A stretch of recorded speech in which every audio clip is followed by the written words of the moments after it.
Hello and welcome to the Relax, It's Retirement podcast with your host, Josh Leonard, where we talk about transitioning into retirement with intent. I'm Wendy McConnell.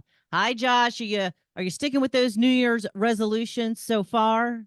I so far, early into the year, it's quite easy, I think gym equipment doesn't really go on sale until like mid-February, right? That's when people Yes, maybe March, but yeah, definitely February, March for sure. Yeah. Wendy, how about your goals? We got a little commitment there on the last episode. So Well, I haven't played. Uh, okay. so if I'm working on my pickleball game, thus far I haven't been very been it. I haven't been doing it. I just haven't. It's difficult when it's cold. Yeah. So if I can get a slot indoors, then I play, but I can't always do that. And the rest of them, yeah, I haven't decided them yet.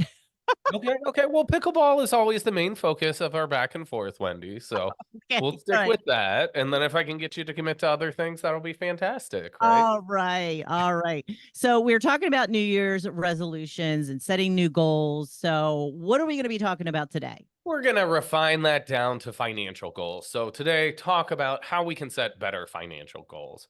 As a family, I'm very into setting goals. I don't know. I think we've already said goals about 20 times on this podcast. The last episode was all based on goals, but I think it's important. It gives us direction as to where we're going. So, sure enough, as a family, we sit down during New Year's and talk about our goals for the year. And my boys are 5 and 7. So their goals are a little bit different than mine or maybe my wife's, but I think it's good for them to hear mom and dad aspiring to new things. Okay. And we're kind of looking for the same from them. So when I asked my youngest son, Isaac, what are some of his goals for the new year? He, was a little stunned, right? Like you'd expect out of a 5-year-old. I'm not really sure what I'm supposed to say. So I said, okay, well, we'll come back. Eli, who's 7, what's your goals? And the first one he came out with was beating dad in Mario Kart. Oh, Sometimes I'll take it easy on him in sports and stuff, but Mario Kart just doesn't work. ah. I'm pretty competitive there. So Eli, the one time like beat me in Mario Kart last year and just has continuously brought it up. Like, Dad, do you remember that one? Like, it is such a focus for him. Keep in mind, it's not even like we play this game every day, right? But the interesting part is after Eli had that goal, all of a sudden, Isaac had that goal too. So, what parenting has taught me repeatedly is adults are really the same as kids. We're just better at hiding our childish behavior, right? Okay.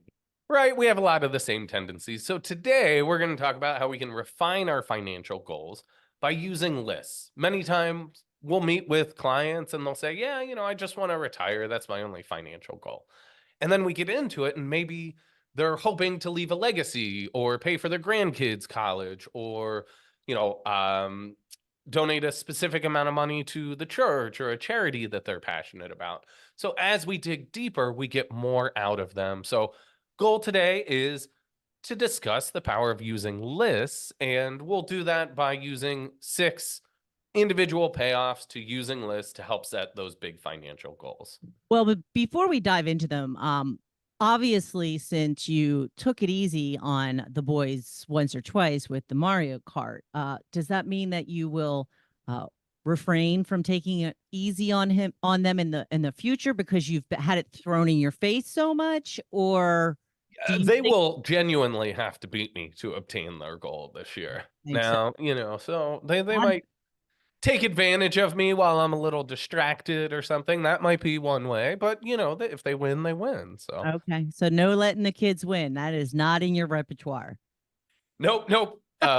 And I think in general, I think when your kids are really young, of course, you want to encourage them to do activities and not just, hey, let's play football and you just tackle your kids and hurt them right away. They're never going to want to play, right? So there's I a wouldn't think gauge so. there. Yeah. I don't think there's any physical lacking at their age. In fact, it seems like every younger generation is better with technology than the older Oh, generation. that's true. And, All you know, right. Good to know. Good to know. All right. So now we're going to dive into these lists. So, one of the things that lists can help with is changing our top goals. Yep. Yeah. So just like we talked about with Isaac, right? His top goal is now beating dad in Mario Kart. Um, you know, for many people will ask, what's your number one financial goal right now? And they'll say something like to retire. We want to broaden that. Study in 2019 said that most folks responded by saying retiring or buying a house is their top financial goal right now. But at least one out of the four changed their top goal after they took a look at a master list. So, a master list containing a bunch of financial goals. Within that, 3 of 4 changed one or more of their top 3 goals after seeing that master list. So, as we get further reference out into maybe refining those goals or other things that might be out there, we might actually be changing some of what we thought were our top financial goals. And that's going to happen. Like a lot of times people are very stringent. This is my goal. This is my goal. I can't change from my goal, but you can change your goal. You can. And I think the second point is that they can help us refine our goals. So maybe retiring means something very different to someone else.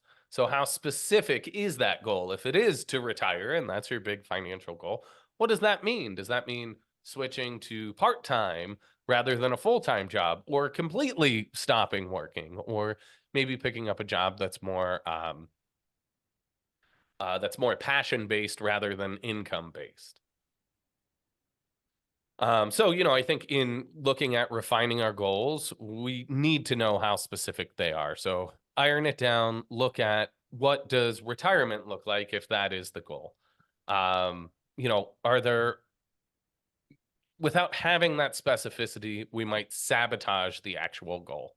For some folks, the reality is that they can't fully retire. Maybe they haven't saved enough, right?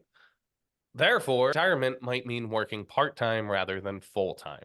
Um, Other folks will give very broad goals like grow wealth as their top financial goal. By picking a more specific goal as to why they want to grow the wealth, that might give it more purpose and it can help bring that specificity to those individual goals. So, like, I want to grow my wealth so I can retire. That's right. Yep, yep. Or grow my wealth so that I can uh, you know, help other family members, or so that my wife can stop working. That's something that Yana and I have talked about too, is, you know, she would like to retire a little bit sooner than me. I'd probably keep working forever in some capacity. So part of growing our family wealth is to help enable that goal for her as well. Very nice. Well, lists can correct our misconceptions around our goals. Yeah, so sometimes having a limiting understanding of finance can factor into those financial goals. So lists can help debunk some of those misconceptions. So sometimes, there's common misunderstandings about money in general, or maybe things like tax or paying down debt or what might be a tax deduction, right? So sometimes in seeing a master list, it can help refine or correct some of those misconceptions. So a general master list like we've put together that we'll have linked in the show notes can help refine some of those general goals down to be a little bit more refined and help eliminate any misconceptions. Okay. What would a benefit of that be? A benefit is to just help educate us further and inform us about those options. Again, let's set the record straight of how we're thinking about these facts if they are off base.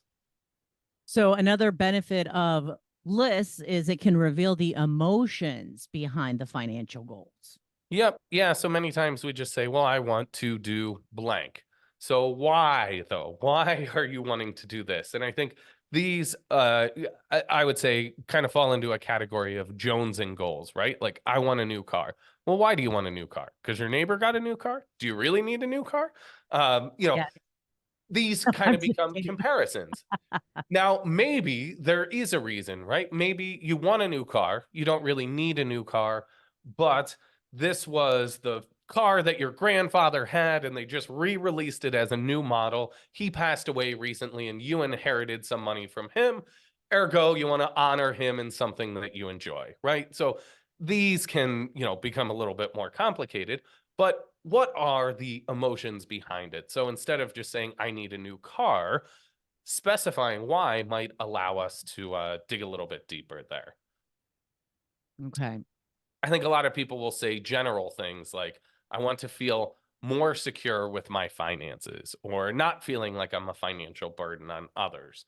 Um, these are these are more important statements than just I want to have more money or I want to grow my wealth, right?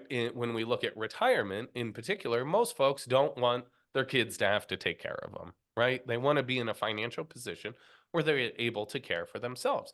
Well, that helps drive the goal a lot further than, well, I want to grow my wealth. True. Absolutely true. What's another thing that lists can do to kind of hack down our goals? Yeah, they can help with our cognitive biases. So, um, That is a big word. yeah, we'll spell it too. We BIAS. there we go. Oh, I like it. Yeah, that was the big word, right? That was the real. I'm Anyways, here to help. when we think of those biases, Wendy, that big word. So there we'll add a couple more letters on, Okay. you know. Um, we need to think what biases could be limiting our goals. So sometimes we meet with folks, and maybe in 2008, the market wasn't good. They lost a lot of money in the market. So they've permanently written off the market, right? Stocks are bad and bonds are bad. So I'm going to put everything under the mattress. Sometimes that bias based on previous behavior might uh, eliminate you from reaching your financial goals in the long term. We need to realize that we don't know everything, right? So we need to work with a team of people to kind of help us overcome some of those biases. I think another common bias is present bias. So last year, the stock market was really good. That does not mean this year the stock market's going to be really good. And if we think about 2022, the market wasn't very good, right? So sometimes we get stuck in the present bias that, hey, stock market's been good. I'm going to put all my money there and I don't need an emergency fund anymore. Oh, That can get us in big trouble when the roof starts leaking, the car mhm. breaks down, and the water heater goes all in the same week. Absolutely. So, looking at this master list of goals can help you refine and change some things that might be part of your blind spot. That's exactly it. So try to avoid, any of those blind spots or any of our biases that we might previously have. Okay. Now, lists can also help us prioritize our goal. Yes. And I think prioritizing is often extremely important, right? So I like to rank goals when listing them out. So if you need to abandon one, what is the most important thing for you to do? So, if all else fails, what is the most important task that you have? In this case, we want to prioritize what's going to bring us the most happiness and stability in life. For so many folks, they don't really know what they want. So having that refined down by going through a list to help us prioritize and say, you know what, I've always thought, I want to retire at age 65, but actually all I want to do is go on vacation 3 more times a year. Well, that might mean you switch jobs to a job that allows you to have more vacation time. Or you could take a couple months off, every few years. I think sabbaticals have become very popular at some employers now, where after so many years of service, they'll give you a month off. So maybe that's it. Maybe you just want to take a sabbatical for a month or a few weeks, take some time off, and go to Europe. Maybe you don't have to fully retire to do that. Um, so the list can help us by looking at this master list. We can look and say, oh, you know what? Maybe it wasn't fully retiring. Maybe it was just more flexibility in my time. Hmm. So, if we want to think about this on a smaller scale, like what's an example when comparing this to, making these lists? Yeah, so I would say, when you go out to eat, right? If you sit down at a restaurant and they don't give you a menu and someone says, "What do you want to eat?" I don't know, maybe you just say burger, you go to the same thing all the time. By seeing that menu, you can kind of say, oh, that sounds good. Read through the description, maybe ask the waiter or waitress, or if you're eating with a friend that's been there before, oh, what's good here, right? These are all informative questions that help us make a better decision. In our office, when I'm in the Pittsburgh office, I always buy lunch for everyone while I'm there. And when I ask the whole team as a whole, what do you guys want for lunch? Nobody has an answer, right? Because, well, Wendy might not like this, or, you know, we try to accommodate others so much that we have no decision at all. So by having that menu, much like a food menu at a restaurant, we're able to refine down a lot quicker. Okay. So, Josh, how can you put this into like, real working conditions? Like, what is it that this list is going to help us do? Yeah, so the list again can help you refine those top three financial goals. So, if you want to build better financial goals, we set it up for our monthly newsletter, this goal exercise. So, Wendy, we can walk through it now if you're game for it. And we start out this exercise by just listing out what your top three financial goals are. So, Wendy, if I throw it at you and say, Wendy, what are your top three financial goals? What would you say? Well, I've been dabbling in my own business for a couple of years, and I'd really like to start having an income based on that. I would love for my husband to retire so that we had an not I was making enough money so that he could retire and we could travel the world while I continue to work online and do the things that my work will allow me to do. Do you Okay. understand? Is that good?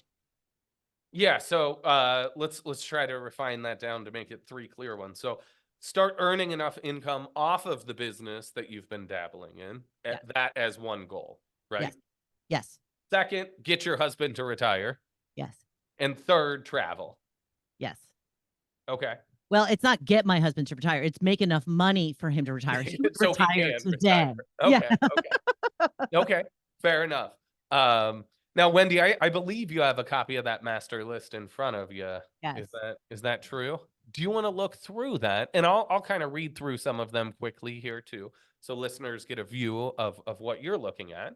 And here we have 16 investment goals listed. The first one being to be better off than my peers. The second one to pay for personal self improvement, i.e., go back to school or learn a new skill.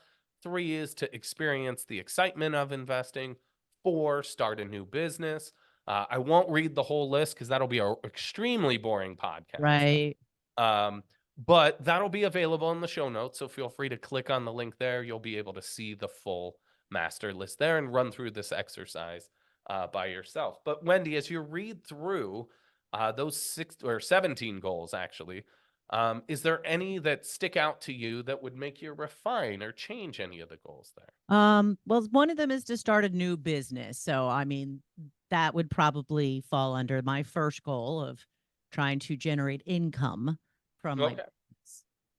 Um, I guess it would kind of sort of be like to relocate in retirement. But I don't really want to wait till retirement. Like, and I'm not talking about like, moving to another. I want to like move to France for a month and then move to Italy for a month and then go to Spain for a month and everywhere. I want to immerse myself in the culture. I want to learn how they live. And I want to have the ability to do that while also keeping my home here in New Jersey. So you want to be relocating in retirement. Exactly. Uh, Yes. so perpetually. Yes. So would you say that that replaces the travel goal that you had stated initially? Is that Um, achieving that same objective? yes. Okay, okay. Yeah, I think that helps provide more clarity. So if we were meeting Wendy and I was trying to help you develop your financial goals, well, that's quite a bit different than travel, right? Right. 'Cause travel could mean like, well, we go to Florida 3 times a year, or certainly immersing and living in different countries for a month at a time is quite a bit different. Much Uh, cheaper than the original option, right? Yeah, yeah, right, right. Totally agree. But I think that's it. You had mentioned too, in fleshing out your business a little bit more by being able to work remote, Mhm. hopefully you're still able to drive some income. Therefore, your husband can retire. I assume his work is different then. But Yes, he cannot do it remotely. right. You would be able to then work remote and Yes. still earn enough income to help supplement. I think Yeah. that is fantastic. So I Mhm. think the exercise kind of worked. Is there anything else in the list that stuck out to you? Um, well, to pay for future medical expenses, that's always a biggie, right? Yeah. Yeah. So, that's the only other one that really said, "Woo, don't forget about me." Would you say that impacts any of the top three? Like, would that? Well, my hope, and again, a lot, is weighing all this. I'm hoping to make an extreme amount of money once Okay. my Okay. business takes off. And then I won't have to worry about, I mean, we have the 401ks and that kind of stuff. And we probably don't have as much as we should, but I'm hoping to get to a point where I just won't have financial concerns.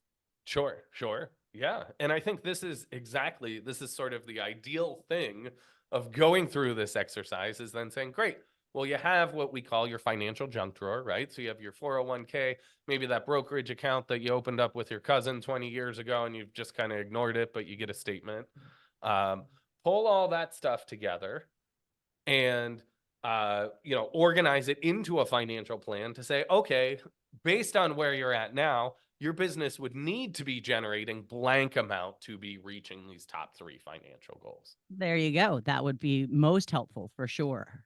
So if you're like Wendy and you need that financial plan, uh, we'll have a link in the show notes to schedule a 15-minute call. I think going through a goal exercise like this is some of the most helpful stuff we can do. So it's a great starting point in doing financial planning. If you have questions or still kind of on the fence about scheduling a time to meet with us, you can give our office a call and just kind of pepper us with some questions as well. That phone number is 412-998-7526. And thank you for not making fun and telling me how overachieving my goal is, Josh. Yeah, that's not our goal. I mean, I think that there's just a reality, right? So if you set up the proper financial planning framework, you can say, hey, instead of I want to make a lot of money in my business, or maybe you even said an inordinate amount. What was the proper phrasing there? Tons and tons. Right. So, okay, but what is that actual number? And is that achievable? If not, what else can we do to reach that goal sooner than later, right? Because there's a reality in life. You don't want to be 85 and then starting to travel and immerse in the cultures. Right. Exactly. So, okay. Well, thank you, Josh, and thank you for listening today. It is the Relax It's Retirement podcast. So please like, follow, and share this with your friends. Until next time, I'm Wendy McConnell.